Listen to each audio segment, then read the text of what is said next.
If this transfer is part of a work of art, you also are going to have to worry about how to sign it. You know, to put your John Hancock on here to be able to make sure that people know that you did this big bad photo transfer, collage, or other artistic endeavor.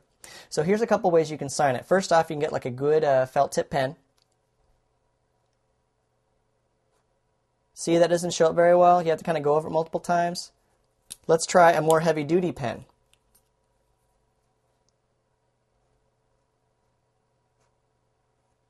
Better, but you can still see that it's a little faded.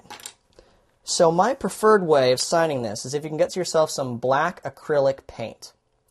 This is the best way. And you'll have like a nice little thin brush here. Put some on the tip of the brush. And now let's see how it looks. Much better, much clearer, much darker. Especially keep in mind that this may not be bare wood underneath here. You may have collages and paint and razor blade gouges all going throughout here. So you're going to want something that's really going to stand out. Now as soon as the paint starts getting a little drier, go back and get some more. Nice simple lines. If you want to be all swooshy and cursive, good for you. I'm just going over the basic printing here to make sure we get it right. You can see it shows up much better than either of the pen options. You may be able to find some thick pens, but in general, wood has some grooves to it, and paints will fill those grooves in better than a felt marker will.